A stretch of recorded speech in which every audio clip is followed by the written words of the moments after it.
Fala aí, ser cristão, como é que você está? Tudo bem? Maravilha! Nós viemos aqui mais uma vez, nesta noite, nesta madrugada, neste momento, de trazer uma mensagem muito edificante, tá? Mas antes eu gostaria de dizer algo. Eu quero te anunciar o Evangelho de Cristo. O que é o Evangelho de Jesus Cristo? O homem, por causa dos seus pecados, todo homem, porque a Bíblia diz que não há só um justo sobre a terra, todos somos pecadores, nós estávamos fadados ao inferno, porque o salário do pecado é a morte. Mas Jesus Cristo veio para que todo aquele que nele crê não pereça, mas tenha vida eterna. Amém? E ele veio para te dar a vida em abundância, ele veio para te dar cura, para te libertar dos problemas que te acorrentam e te afligem, para poder te dar uma vida próspera, uma vida de paz. Ele diz: eu digo isso para que em mim tenhas paz, porque só em Jesus nós temos paz. No mundo tereis aflições, ou seja, nós passaremos por um momento que nós estaremos aflitos, mas tenham de bom ânimo. Ou seja, não fiquem desanimados, porque eu sou contigo. Amém? E ele reforça: e estarei convosco todos os dias, até a consumação dos séculos. Por isso que te digo, com Jesus, irmão, ou você vence, ou você vence. Amém? Não é que você não vá passar por problemas. A diferença é que com Jesus você supera todos. Glória a Deus. Essa semana nós estamos falando a respeito de tradição e da fé, que nós precisamos fazer uma escolha entre seguir a tradição ou seguir Jesus pela fé que temos no Cristo Salvador. Amém? Hoje eu quero te trazer um texto que está em Gálatas, é o capítulo 1 de Gálatas, tá? Um texto muito interessante, que o apóstolo Paulo ele escreve uma carta aos nossos irmãos da região da Galácia, daquela época em que hoje serve para a nossa realidade, amém? Então, a carta aos Gálatas, o apóstolo Paulo, ele se apresenta dizendo: olha, Paulo, apóstolo, né, que quer dizer autoridade, né, representante, embaixador do evangelho, né, não da parte dos homens, nem por homem algum, né, já cortando qualquer meritocracia por alguma ordem dada por homens, mas ele diz: mas por Jesus Cristo e por Deus o Pai, que o ressuscitou dentre os mortos. Porque Deus o Pai ressuscitou Jesus Cristo dentre os mortos, para que todos nós que nele cremos também possamos ser ressuscitados nele. Amém? E Paulo, ele continua: e todos os irmãos que estão comigo, as igrejas da Galácia, graça e paz da parte de Deus e do nosso Senhor Jesus Cristo, amém? O qual se deu a si mesmo por nossos pecados para nos livrar do presente século mal, segundo a vontade de Deus, nosso Pai. Aqui ele já está anunciando o Evangelho, a qual seja dada glória para todos sempre. Amém. Maravilho-me. Aí ele já entra no texto, do contexto, que é muito importante, que é o que nós vamos tratar agora. Ele diz: maravilho-me de que tão depressa passasseis daquele que vos chamou à graça de Cristo para outro evangelho. Ou seja, o apóstolo Paulo está estupefato, mas peraí, eu não preguei o evangelho para vocês esses dias mesmo? E vocês já passaram para outro? Eu estou maravilhado com isso. Paulo, ele usa de ironia também. Eu não posso crer, eu não posso acreditar numa coisa dessa. Da moda do outro aqui, né? Esturdia, eu preguei para vocês o evangelho, agora vocês já passaram para outro. Eu estou maravilhado, eu não posso crer numa coisa dessa, né? E ele vai e continua: o qual não é outro, mas há alguns que vos inquietam e querem transtornar o evangelho de Cristo. Ou seja, o evangelho que vocês estão procurando seguir não é outro, é o mesmo que eu vos preguei. Mas o problema é que tem alguns que ficam inquietando vocês, querendo transtornar o Evangelho de Cristo, porque o Evangelho é de Cristo. Mas, ainda que nós mesmos, ou um anjo do céu, vos anuncie outro Evangelho, além do que já vos tem anunciado, seja anátema. Aqui, irmãos, o Espírito Santo ele frisa com veemência, tá? Que não tem nenhuma aparição no céu, não tem qualquer aparição, qualquer coisa espetacular pode nos fazer convencer de que o Evangelho de Jesus Cristo ele não é o verdadeiro Evangelho, tá? O único Evangelho é o de Jesus Cristo, tá? E nem mesmo que apareça um anjo do céu e pregue para nós um novo Evangelho, nós não podemos fugir dessa verdade. Nós não podemos desviar da verdade que é a palavra de Deus, amém? Deus não deixou para nós crença, nem religião. O que Deus deixou para nós foi a palavra dele, tá? Para que todo aquele que nele crê não pereça, mas tenha a vida eterna. Glória a Deus. Teve um ruído aqui, mas vamos continuando. E o Paulo ele vai dizendo,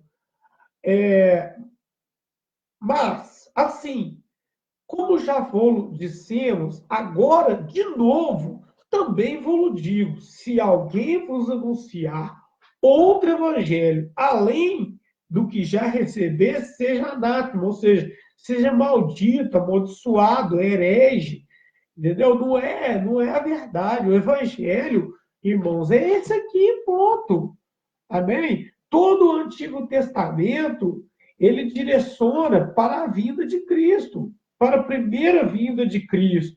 E todo o Novo Testamento, ele conta a passagem de Jesus Cristo, o nosso Deus aqui na Terra, e aponta para a volta de Jesus Cristo, quando ele vai vir buscar a igreja. Então, toda a Bíblia, de Gênesis a Apocalipse, é o Evangelho. O Evangelho não é só os 4 primeiros livros do Novo Testamento. O Evangelho é toda a palavra de Deus.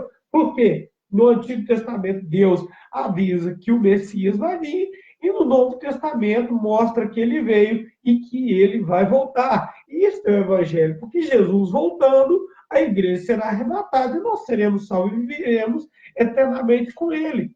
Essa é a maior verdade que a palavra de Deus prega. Então, irmão, qualquer outra coisa, qualquer outra ideia que fuja disso aqui, seja anátema, ou seja, é heresia, tá? É blasfêmia.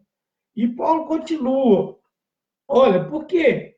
Persuado eu agora a homens ou a Deus? Ou procuro agradar a homens? Se estivesse ainda agradando aos homens, não seria servo de Cristo? Ou seja, nós pregamos o evangelho, nós não estamos querendo fazer uma média, entendeu? Nós estamos buscando popularidade, procurando ibope, número de likes. Amém? A gente está querendo ganhar algo para Jesus Cristo. A gente está preocupado com se nós estamos rebentando, se nós estamos, entendeu? Com tempos lotados. Não estou preocupado com isso, não. Estou preocupado em povoar o céu. Amém? Porque nós pregamos não a homens, não por homens, mas pela palavra de Deus. Amém? Porque não recebi nem aprendi de homem algum, mas pela revelação de Jesus Cristo. Irmãos, é fato e algo muito importante dizer e ressaltar aqui, que é o seguinte: a palavra profecia significa palavra revelada. Profecia não é dizer que você vai comer amanhã, se você vai vestir amarelo, rosa, azul ou verde, tá? Se você vai ganhar uma casa, se seu marido vai voltar. Profecia é a palavra revelada, é pegar a palavra de Deus e receber do Espírito Santo o discernimento, que a gente chama de revelação, e poder pregar para você, amém? Então, o pregador, ele lê, estuda, ora a Deus, o Espírito Santo derrama nele a revelação para aquele tempo, e ele pega para o povo. Isso é profecia. Toda pregação de Jesus é profecia. E se profetizar é a palavra revelada. Por quê? Para quem não tem o Espírito Santo, não entende o que está escrito aqui. Amém? Mas hoje o Espírito foi derramado sobre toda a carne. E aqueles que têm um conhecimento um pouco maior já têm autonomia para poder ensinar aqueles que estão começando. E esse que prega a palavra de Deus por entendimento, discernimento do Espírito Santo, esse é profeta. Algo simples assim. E Paulo, ele sempre pregava por revelação. Ele diz, ó, ele sempre pegava. Aí você vai ver em 2 Coríntios, amém? Capítulo 12, que ele vai dizer que até foi colocado o espinho na carne para que ele não se exaltasse acerca das revelações. Por quê? Ele recebia muita revelação de Deus, mas ele não estava revelando quem estava casando, separando, quem estava comprando, quem estava vendendo. Ele estava recebendo revelação do entendimento do que está escrito nas Sagradas Escrituras para poder passar conhecimento para a igreja. E com tudo isso, Paulo escreveu 70% do Novo Testamento. Amém? Você quer uma revelação melhor do que essa? Então, meus queridos amados, o Evangelho ele deve ser pregado por revelação. Por quê?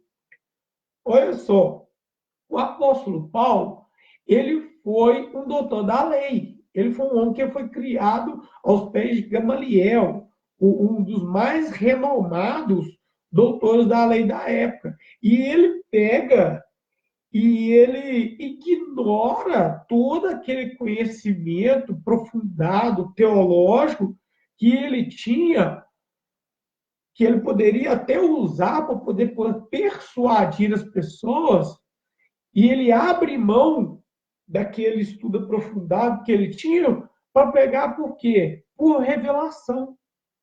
Amém?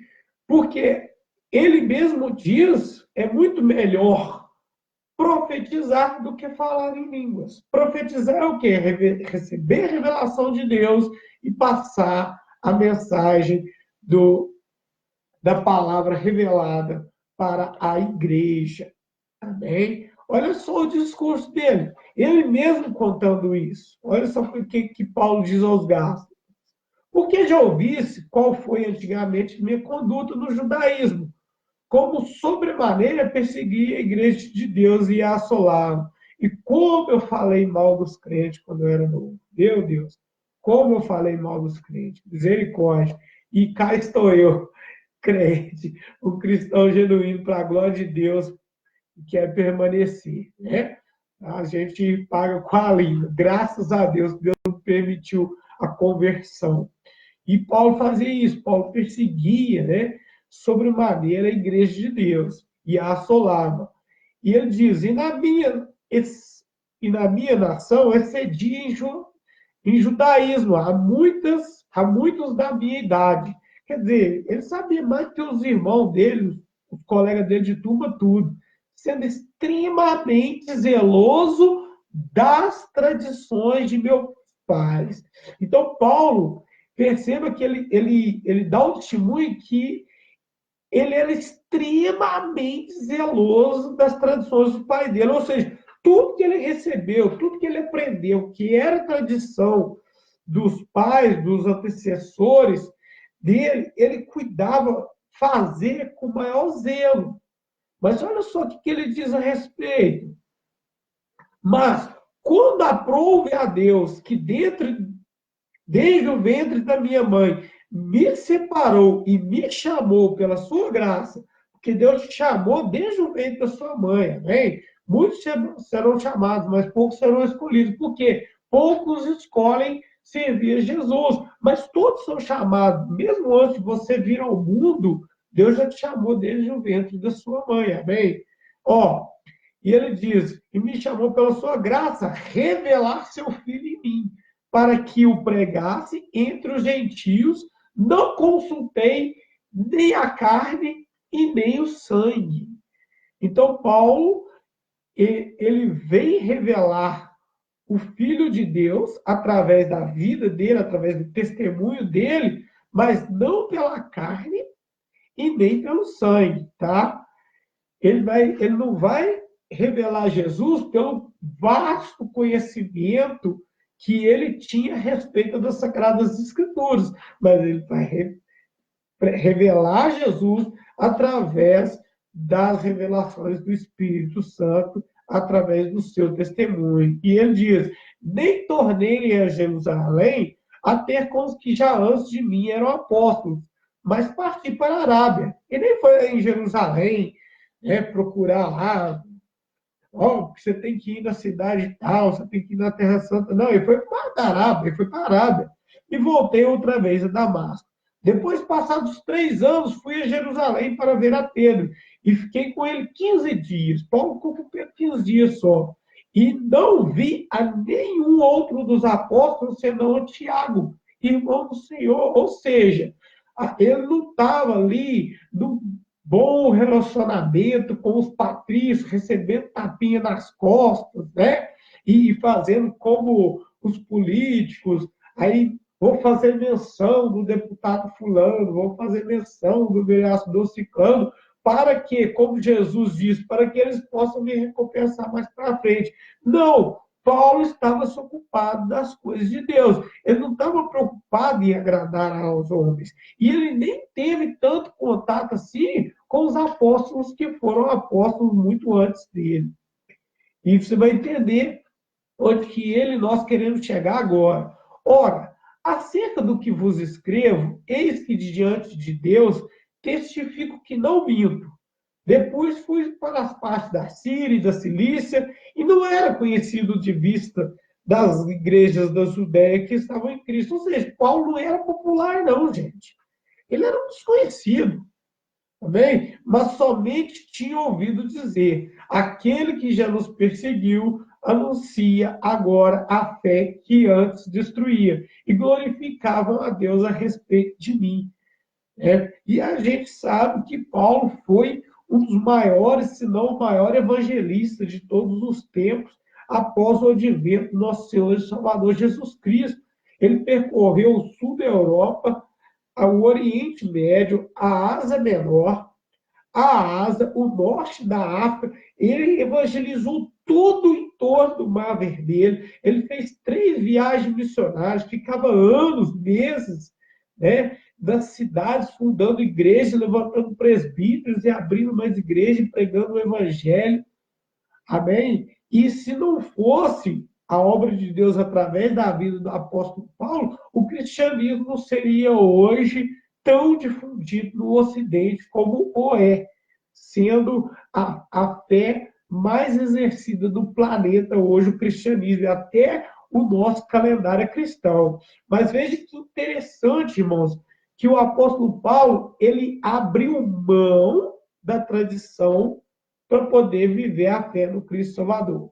Ele não ficou preocupado em ser visto por homens e nem ficou procurando no conhecimento profundo que ele tinha a respeito das Escrituras para poder enaltecer o seu ministério. Mas não, ele foi e buscou de Jesus as revelações necessárias para ele poder pregar com ousadia e edificar a igreja de Deus. E por causa da sua fé e das suas obras com fé, Paulo veio se tornar um dos maiores evangelistas de todos os tempos. E nós somos gratos a Deus pela vida do apóstolo Paulo, pelo grande empenho na obra de Deus e por fundar tantas igrejas e nos trazer tantas revelações que estão escritas hoje no livro sagrado. Amém? O que eu quero chamar a atenção para isso e a gente já vai encerrar? Que a gente tem que abandonar, irmãos, o sincretismo religioso. O nosso país, o Brasil, ele foi evangelizado primeiramente pelos religiosos que vieram da Europa.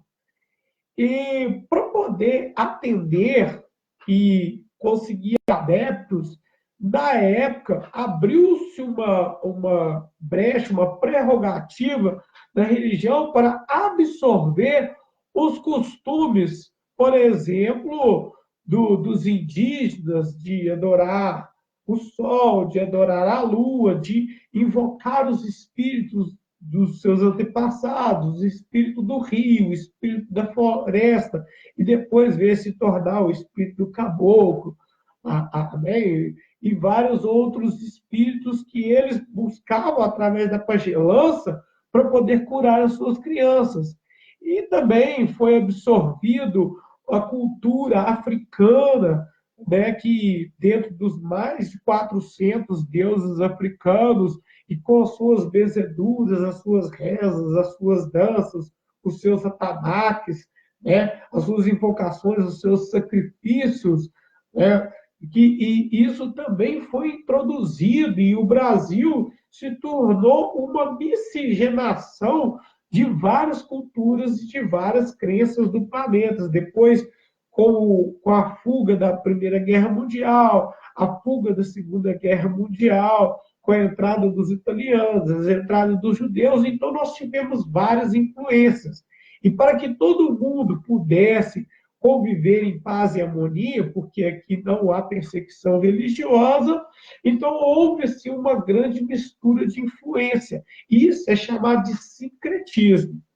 Tá? Só que depois, com a entrada do protestantismo, dentro do Brasil, houve-se um avivamento da igreja cristã, de um modo geral, e que depois vieram a ser chamados de evangélicos. Mas esse nome foi dado pelos de fora. Na verdade, cristão é cristão. Amém? Cristão não tem denominação. Cristão é cristão e pronto. Os cristãos foram chamados de cristão pela primeira vez, justamente nas igrejas que o apóstolo Paulo fundou, porque cristão é seguidor de Cristo. Tá? Só que os cristãos protestantes e depois evangélicos, eles fizeram força de abandonar essa mistura religiosa influente de outros credos dentro da Igreja de Jesus Cristo. Isso foi muito bom. Só que, com o tempo, houve uma fidelização da Igreja Evangélica no Brasil.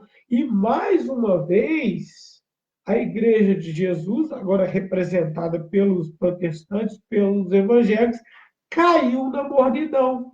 E para poder segurar os seus adeptos cometendo os mesmos erros do passado que aconteceu com outra religião anterior, então volta a colocar o sincretismo religioso dentro da igreja para poder segurar membros.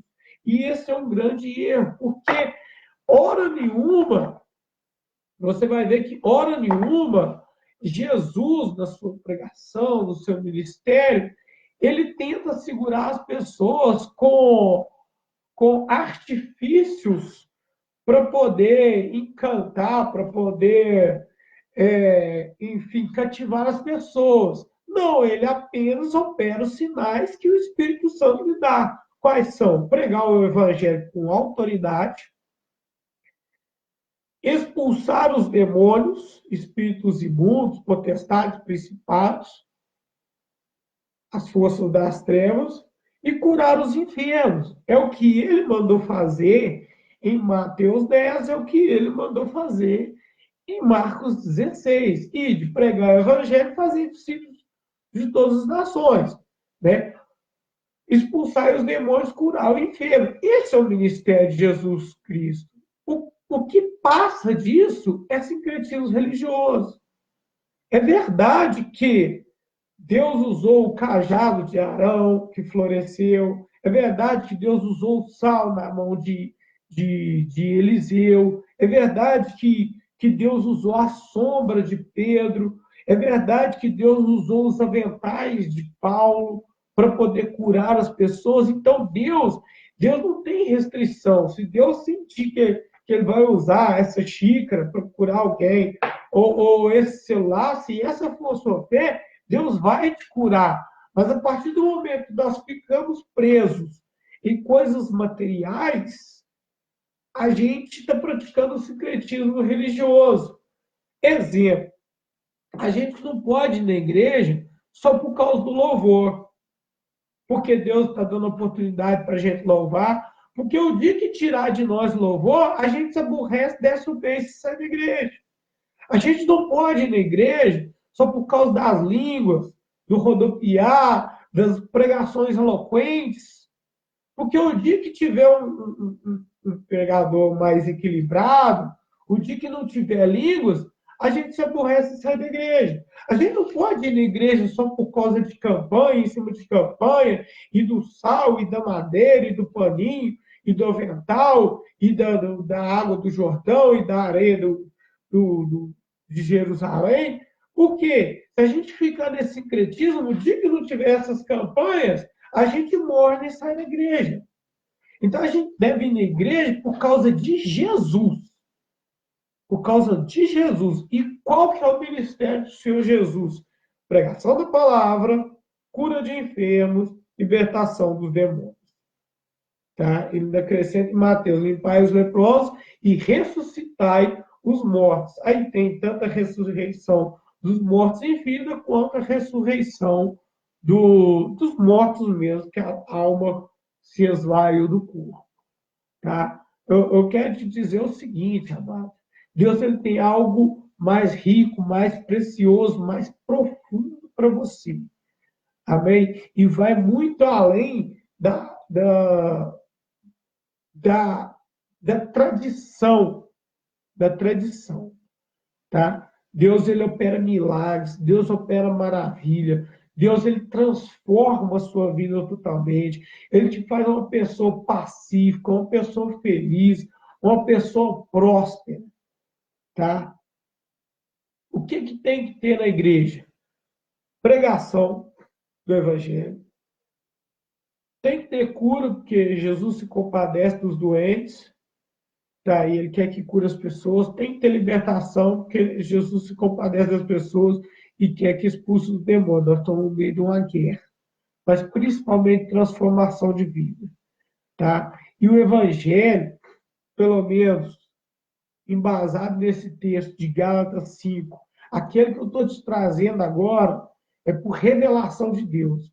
Por mais que a gente tenha conhecimento, pequeno conhecimento a respeito das Escrituras, por mais que a gente tenha dom de cantar, que a gente seja profeta, que a gente seja teólogo, que a gente, enfim, tenha vários dons, prerrogativas, coisas que nos enaltece diante dos homens, isso não adianta nada.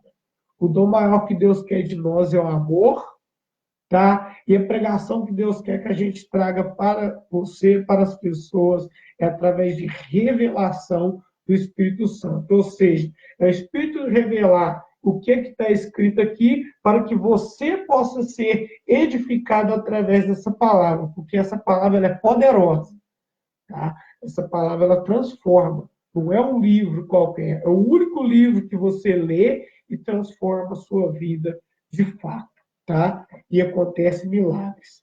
Aí as pessoas são realmente atraídas pelos milagres, mas porque o Espírito Santo está fazendo a obra. Eu quero dizer que você é muito importante para Deus, e se você estiver enfrentando alguma guerra, alguma luta, seja ela financeira, conjugal, sentimental, emocional, familiar, da saúde, Jesus, ele é poderoso para te tirar dessa situação, né? Ele vai te ajudar, tá? Basta você entregar sua vida a Ele, você buscar Ele de todo o seu entendimento, alma e coração. Se você já congrega no ministério, numa igreja, busque ainda mais, entrega, lança-se por inteiro, sem reserva. Se você ainda não vive o cristianismo profundamente, procure uma igreja que tenha um compromisso de pregar a palavra de Deus. Pode ser qualquer igreja, pode ser Assembleia, Batista, Wesleyana, Presbiteriana, pode ser universal, mundial, tá? O importante é a palavra de Deus ser pregada, tá? Isso é o mais importante, porque ela restaura, vivifica, ela transforma, viu? É o Verbo que se fez carne e habitou entre nós. E agora ficam a água, o sangue e o Espírito, tá? Então, o Espírito testifica da água e do sangue. Amém? Que Deus abençoe você, que Deus abençoe sua casa, Deus abençoe sua família. Muito obrigado por você assistir até agora. E eu creio que essa mensagem ela veio edificar o seu coração. Você, como bom entendedor, entendeu a mensagem que nós quisemos passar. Quer dizer que eu não estou dizendo nada aqui da minha cabeça, do meu achismo, da minha opinião, mas se creio eu que o Espírito Santo de Deus habita em mim, é Ele que está falando com você através das Sagradas Escrituras. Deus abençoe, tenha um ótimo dia, fique na graça, fique na paz. Deus abençoe. A paz, bênção pura. Vamos viver a fé. Escolha ou tradição ou ser cristão. Amém? A paz, bênção pura. Eu prefiro ser cristão. A paz. Glória a Deus.